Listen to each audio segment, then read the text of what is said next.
Аның шигырьләре татар, рус, инглиз, француз һәм венгр телләренә тәрҗемә ителгән.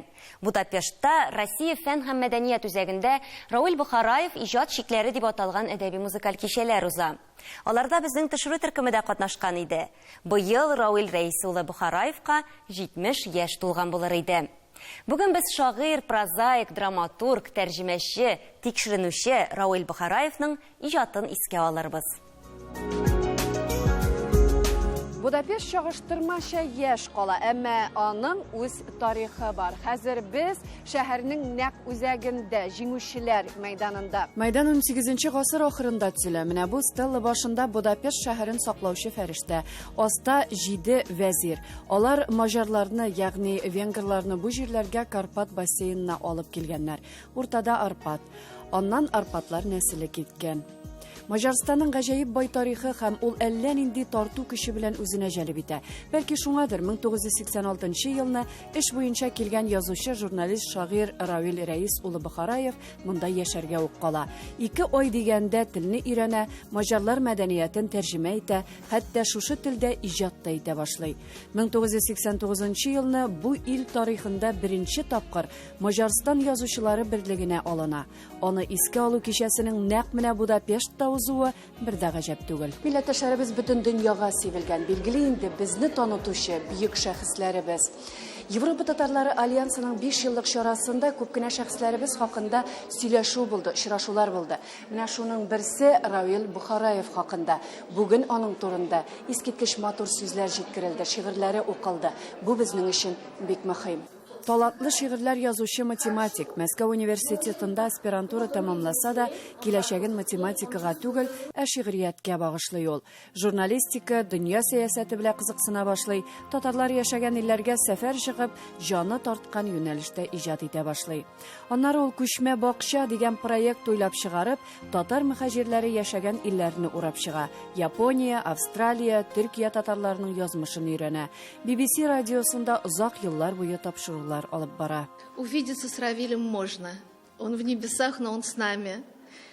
Через книги, через его поэзию. Прежде всего, его поэтическое слово – это встреча с Равилем. Если вы будете читать с душой, вы обязательно встретите Равиля.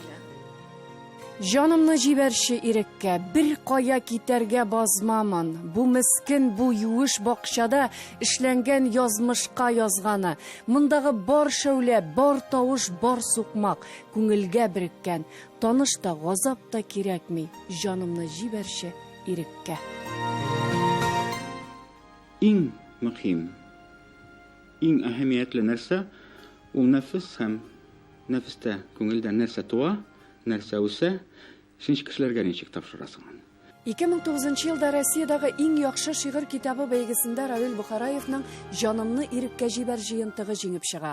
Тукай шигырьләрен русчага, инглиз теленә тәрҗемә итеп, Англиядагы дуслары һәм Татарстан Республикасы ярдәме белән дөньяга таныта. Аның тырышлыгы, үҗәтлеге аркасында Колгалинең Кыйса Юсуф әсәре дә инглиз телендә дөнья күрә. 40-тан артык китап авторы, пьесалар һәм документаль фильмнар сценаристы гаҗәеп шәхсебезнең гамәлләре байтак. Мы видим, народ местный приходит, потому что он проживал в Венгрии, его народ знает, любит, ценит. И людям он очень интересен. Очень хорошо, что его кузина приезжает и рассказывает о нем. Но в венгерском языке он нашел родство с татарским языком. Это послужило еще одним импульсом для того, чтобы изучить татарский так, как он считал нужным.